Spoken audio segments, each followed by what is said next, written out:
Hi, I'm Marty Nemko. I was honored that Quora has selected me a business expert and asked me to answer a couple of dozen questions, each in a few hundred words each, related to career. And I thought I would share with you what I think are the most helpful of those, probably about a dozen of those answers. So the first one that I think you'll find of value is, what are some great questions to ask about during an interview, a job interview, that will unveil a company's true culture? Here is my answer. Here are three questions that my clients have found to yield a revealing answer about a company's true culture. What might employees say about working here that wouldn't likely appear in the employee handbook? Second question. If I were an excellent employee, what would you like to see me do on a typical day from morning till quitting time? And the third question. Every boss is different. Any sense of how you'd supervise me? Not always will interviewers' answers be fully revealing. So after being offered the job, but before accepting it, if possible, visit the workplace and check out the vibe. Do most of the workers seem to be working diligently and contentedly? Hang out a bit in the break room, without eavesdropping. Listen to what people are saying. Do you like how they sound? If it feels okay to do so, ask a variant of that first question I mentioned. I've been offered a job here. Is there anything you want to tell me about what it's like to work here? Maybe something that might not appear in the official employee handbook. Vetting an employer up front is often key to your being happy and successful on the job. Anyway, that was my answer to the question they asked me to answer at Quora. What are some great questions to ask about during an interview that will unveil a company's true culture? The next question that they asked me that I'd like to read you my answer is, they asked me, what is quiet quitting and why is it trending right now? My answer, quiet quitting is simply working less than the hours you're paid for. A recent survey of 1,989 UK workers who claim to be working full-time actually do productive work for just 2 hours and 23 minutes a day, spending the rest of the day on such activities as looking up political websites and talking with their sweetie. And a just released Gallup survey finds that more than 50% admit to quiet quitting. Perhaps then it's little surprise when employers look to cut headcount and increase automation. What's causing the trend to quiet quitting? As usual, there are multiple possible explanations. Some people would claim that employers are ever ratcheting up demands, being leaner and meaner. So with unemployment down, more employees may be thinking, if they fire me, no problem, it's easy to get another job. Partial blame might also be placed on society's mind molders, the colleges and the media, which tend to portray employers, especially in the private sector, as evil. So some employees may feel that quiet quitting is a way to stick it to the man. Yet another possible partial explanation for the trend to quiet quitting is that many people feel that the American dream of a picket fence house, nice car, and raising 2 kids in a middle-class lifestyle is no longer attainable. Despite increases in wages, the higher inflation plus taxes are making ever more people scramble just to pay the rent. Such people may be thinking, so what if I quiet quit and the boss so not so quietly cans me? In this job market, I can get another job. They may continue to be thinking, they're continuing with the thought process. Climbing the ladder so I can afford the house, car, and 2 kids probably won't happen, so I'll just kick back and glide as long as I can. Given all those vectors, it's difficult to envision an end to the trend toward quiet quitting, followed by not-so-quiet firing and automating. So that was my answer to the question, what's quiet quitting and why is it trending right now? The next question that the Quora leaders asked me to answer is, how do you start a career when you don't know anyone in the industry you want to be in? Many such people need the structure of a certificate or degree program, followed by a publicly offered internship. But everyone knows that approach, so I thought I would share something that for some of my self-starting assertive clients has been a faster and more effective way to break into a new field. I had a client who was fascinated by artificial intelligence, and machine learning, and was confident that the field would continue to grow. but he didn't want to take the time to become a software engineer or data scientist. So he identified his best existing ability that might be of value to AI companies. He's a word guy, liking to write and speak. So we thought about what job he could do for an AI company, and we came up with marketing, PR, or investor relations. Next, he used LinkedIn and Google search to find good AI companies that are mature enough to need marketing, PR, or investor relations. To that end, he Google searched the term top VC firms, and that yielded a list of 21 top firms. He visited the top 5 of those to find AI-related companies that it funded for at least a B round, that's the second round of funding. Those firms are likely to be of decent quality and far enough along to need a marketing, PR, or investor relations person. And my client identified 3 such companies. Next, he needed to learn enough about the field and each company's products to write a thoughtful email. So, for each company, he reviewed its website and read an article or 2 that he found with a Google search. He also took a short Intro to AI course online. Then he found the name of a senior person at the company involved in communication, for example, VP of Marketing. He learned about the person's background from his or her bio on the company website, LinkedIn profile, and a Google search on their name. He then wrote a letter explaining why he'd like to be a communications person for that company. And for that person, he appended a writing sample, a mock press release for the company's new product. After 2 days, he didn't hear back from any of the 3 companies, the 3 people at those 3 companies. He then phoned the company's main number, and he used the dial-by-name directory to get connected to that senior communications person. Whether he got voicemail or the person himself or herself, he said something like, "I don't know if you saw it, but I wrote to you 2 days ago about doing some writing for you. Not having heard from you, I assume you're not interested, but I know how things can fall between the cracks, so as any good employee would, I'm taking the liberty of following up. I'd welcome hearing from you, but if I don't, I understand. Here's my phone number and email address." Now that approach got him an entry-level job as an assistant, a PR person in one of the 3 companies, and voila, he broke into a highly competitive field quickly and at no cost. If such an approach works for you, great, and if not, there is always the traditional route. The next question that the Quora people asked me to address is networking overrated? And here's my answer. Over the 35 years I've been a career coach, I've seen a decrease in networking's effectiveness. That's because, as networking has become so often recommended, people with the power to hire or refer are hit on a lot. So unless the asker is close or touted by someone close, they're likely to get ghosted or only get a brief and not very helpful response. For example, an asker's resume may get forwarded to a hirer, but the power person doesn't stick their neck out enough that the asker, as a result, gets a job interview, let alone a job. Of course, networking may, on average, be overrated, but you're not an average, you're you. So, if your track record in networking is good, networking may still well be worth it, especially if you use your preferred method, whether it's schmoozing at meetings and parties, getting coffee with people already in your network, writing compelling email, harvesting from LinkedIn, whatever. Some of my clients have gotten creative. For example, one asked her targets to be guests on her podcast. And independent of your track record, now are you looking forward to and optimistic about networking working for you? So, how much, if any, networking does the wise one within you suggest you do? And using what approach? So that was my answer to is networking overrated? Next question I'd like that the Quora people asked me to address, and I think is worthy of your time. They asked me to answer, why is it important to consider a career's downsides? Especially if you've been looking for a career for a while, it's tempting to focus on its upsides. Downsides are less discussed. That's because many professionals don't like denigrating their profession, if only to avoid cognitive dissonance within themselves.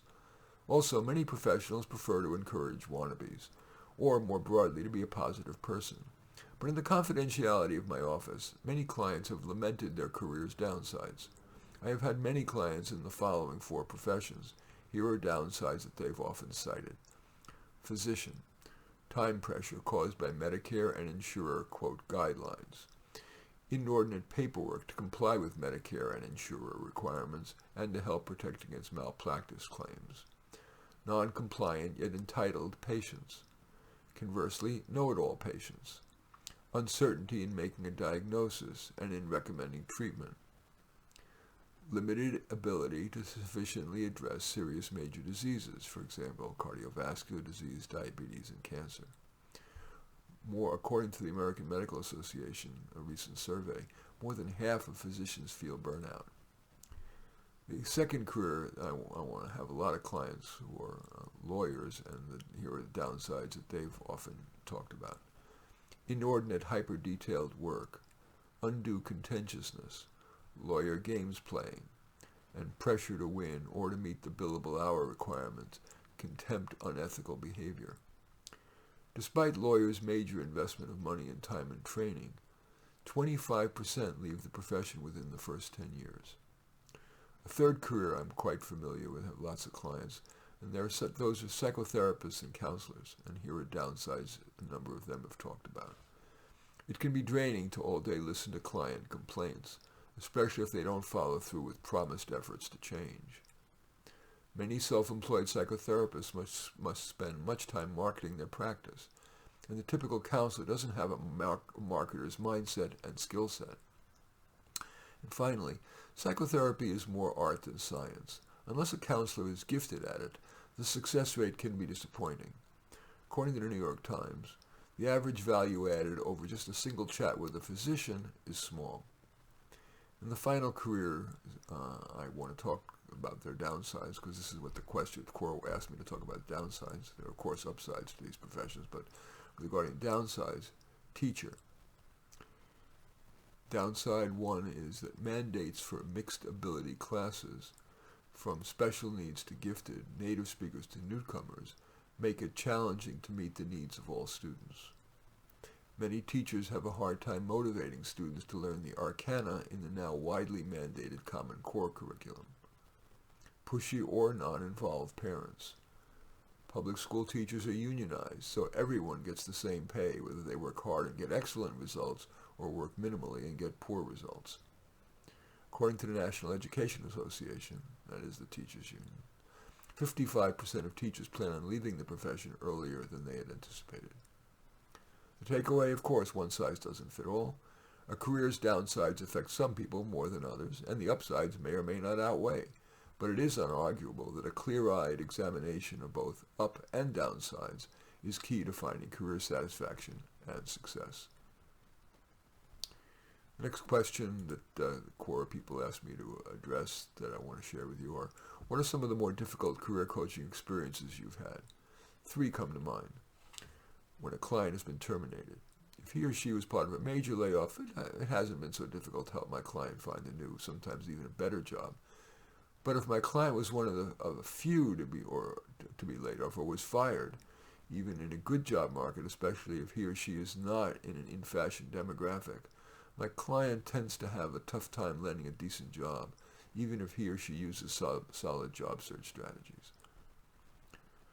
Also, again, in the answer to the question, what are some of the more difficult career coaching experiences I've had? Career changes.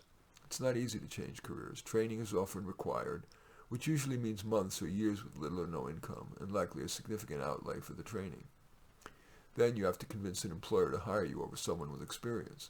If an employer is open to a newbie, he or she usually pays badly. The job is mind-numbing, and/or she hires cousin Gomer. And too often, the career changer isn't sufficiently happier in their new career than in the old one to justify all that time, money, and effort in getting into a new career. They bring their weaknesses and their issues to the new job. The third type of client I find difficult is clients who have the, quote, wrong demographic. Increasingly, hiring is based significantly on factors other than merit. Clients who are of an out-of-fashion race, gender, or age are having a harder time of it. But conversely, I am particularly gratified when my efforts have helped clients of excellent ability and drive get a deserved promotion, a new and better job, or succeed in self-employment. Anyway, that was my answer to the question, what are some of the more difficult career coaching experiences I've had?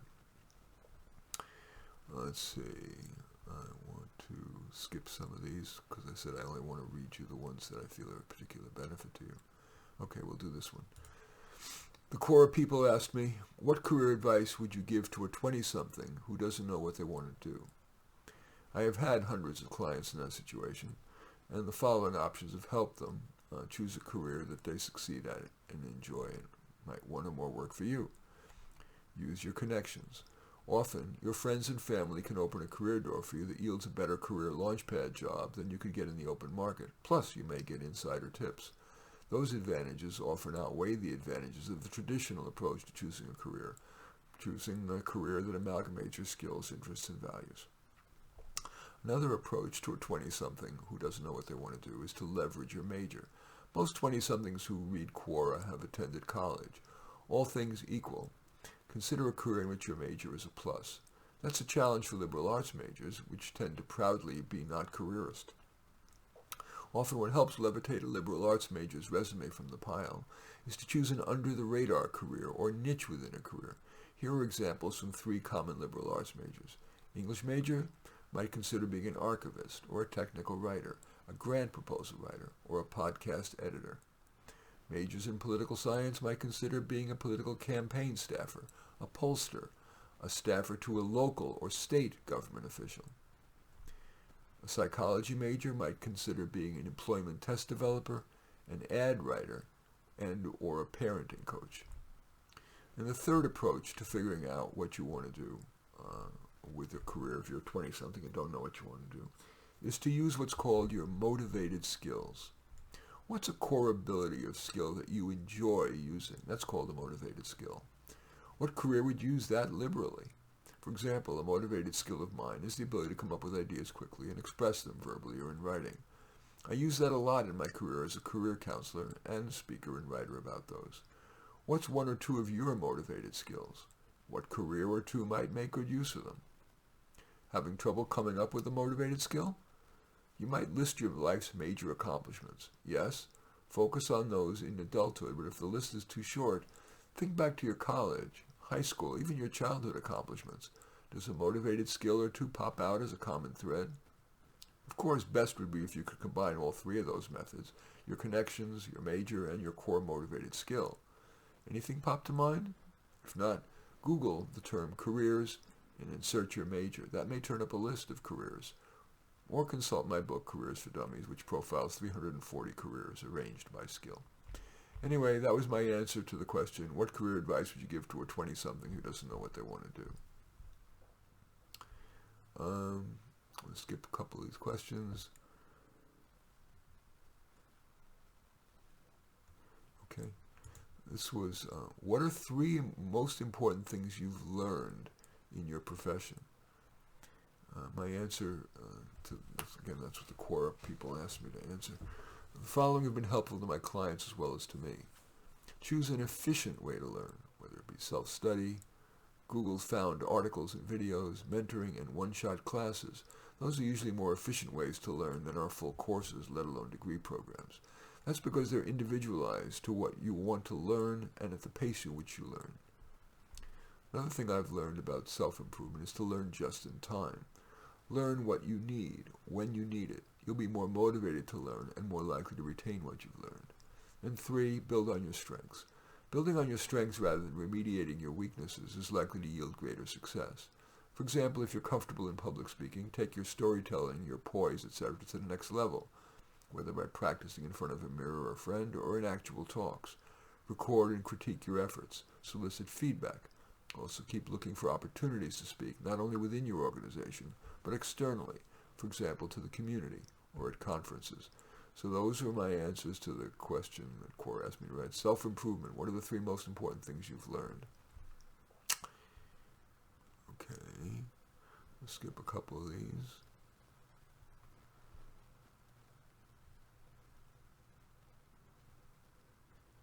Okay. Let me let our listeners know what you're listening to.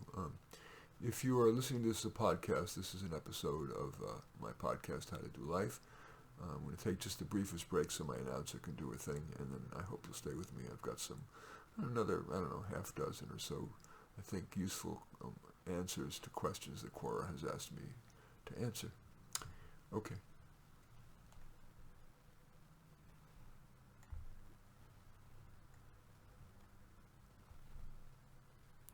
All right.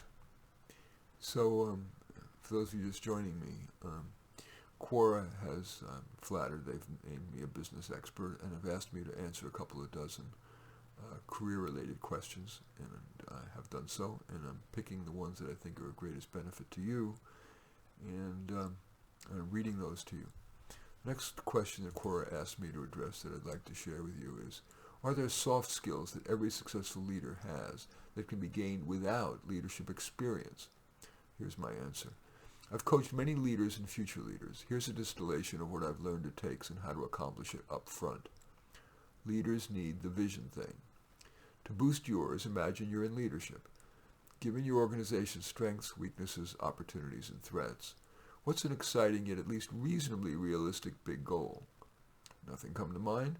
Maybe you'll get ideas by reading your competitors' websites or inspiring stories of innovators. For example, you might check out the Harvard Business Review's 10 must-reads on innovation.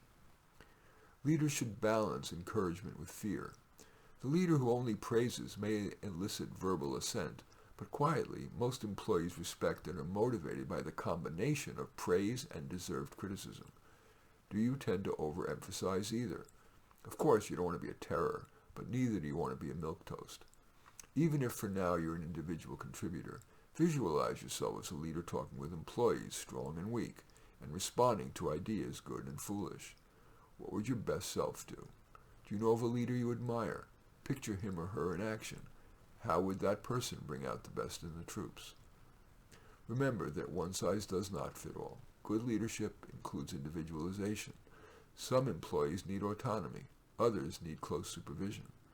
Some respond to cash rewards, others to praise, others to learning opportunities, still others to more responsibility. Leaders must master the art of meetings.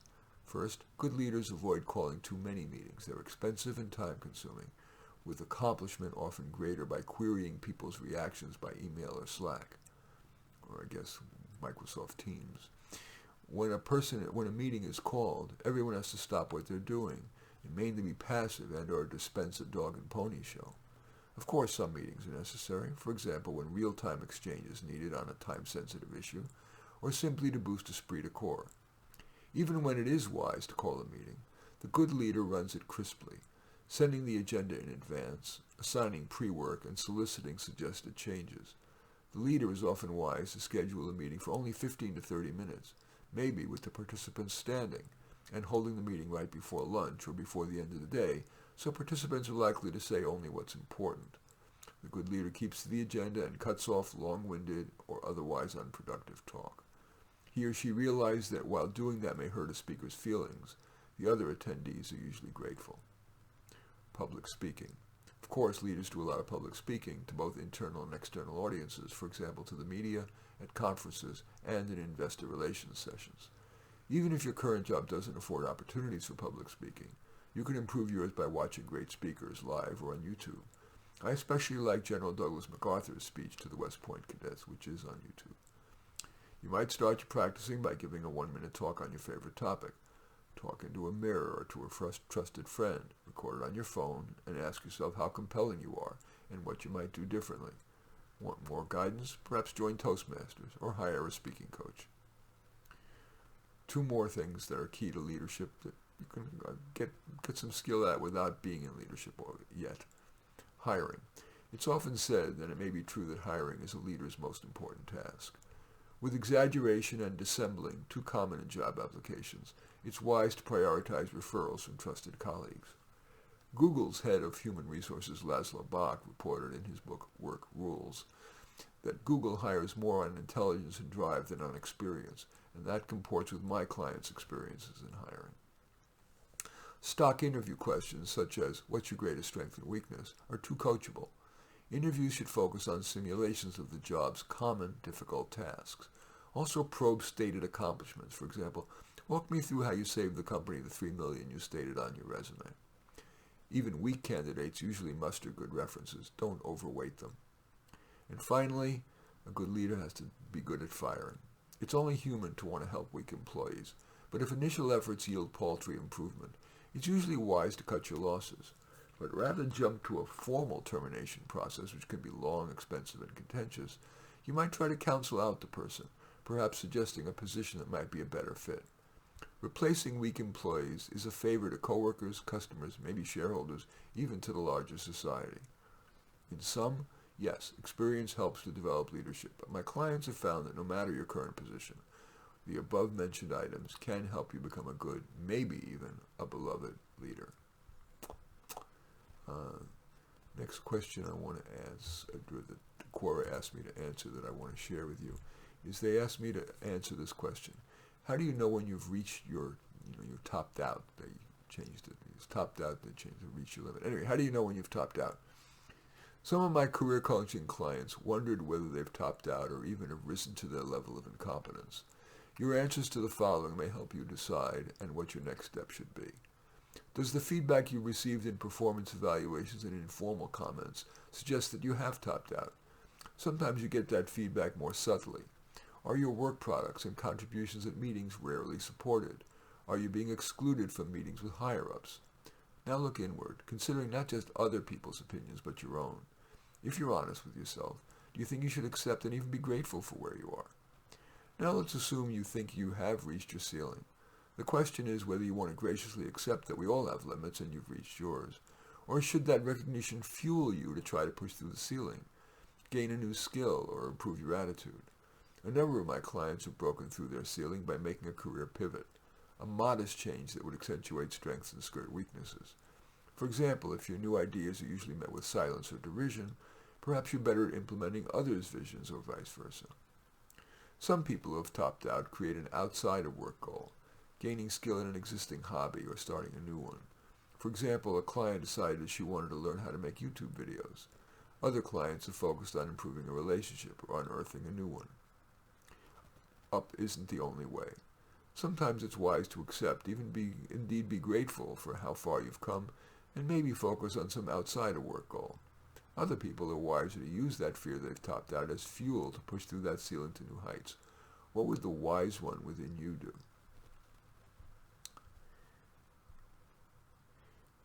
And the last one I want to read to you is that Quora has asked me to address is, how old is too old to make a major career change? I have helped many people change careers, some radically, some modestly, and some who stay in their career and their specific job and make changes to their personal life or attitude. The following may help you decide what's right for you. First, imagine there was a law that required you to stay in your career and place of employment. You're miserable and want to improve things. What would you do? Try to change your job description, your boss, improve a skill, your work ethic, complain more, less, be more realistic or idealistic about yourself and or your work life. One more thought experiment. Imagine that the law said you had to remain in your career but could make a minor pivot. For example, find a different employer, become self-employed, develop or change your specialty. What would you do? Okay, let's say that neither of the above suffices and you want to change career. Your chances of doing so successfully depend less on your age and more on your clear-eyed answers to these questions. Are you likely to be happy enough in your prospective new career to justify the effort to train, convince an employer to hire a newbie, and then become competent? Some career changers find that their unhappiness and weaknesses travel with them. Are you unsure you'd be sufficiently happier to justify the career change? Search Google and Amazon for articles, for videos and books, especially those that describe the day in the life. Job shadow someone in the career. How transferable are your existing skills and abilities to the new career? For example, if you're a salesperson contemplating a move to fundraising, there's much transferability. But if you'd like to become a data scientist, there's much less. Are you likely to quickly enough learn what you need to succeed in the new career? Of course, consider if you will need another degree or certificate, and how long you think that would take and how much money it would cost, including the foregone income. Also remember that much practical learning occurs outside the halls of academia. Would you quickly enough catch on to become good in your new career? How's the job market for newbies in the career? It may well be better in lesser-known health careers such as perfusionist or endoscopy tech than, for example, for Freudian psychotherapist. How likely is your network to open a door to a launchpad job in your new career? Usually it's a personal connection that helps you get that first job. Otherwise, most employers would rather hire someone with experience or their relative. How successful will you likely be at persuading an employer or customers to hire you despite lack of experience? As they say, some people can sell ice cubes to Eskimos, while others couldn't sell water to someone dying of thirst. Among my many clients, most have ended up happier by making no more than a career tweak and changing their attitude about work or improving something in their personal life. For example, leaving an ill-advised relationship, seeking a new excellent one, or taking on a career or charitable outlet. Actually, not a career, taking on a creative or charitable outlet. From music to mentoring. One size doesn't fit all. Is there anything in the foregoing that suggests what will help you decide what's right for you? In any case, those are some of my answers to the questions that Cora has asked me to answer. As usual, I welcome your thumbs up and accept your thumbs down. I always look forward to your comments and especially like it if you hit the share button below. Share on your social media so that my efforts can have broader impact. And I am flattered if you choose to subscribe to my channel. I'm also flattered if you check out my new book, Jeremy's Quests, Succeeding in Starting Out. Available on Amazon, as they say. And in any event, I do thank you for watching. I am Marty Nemko.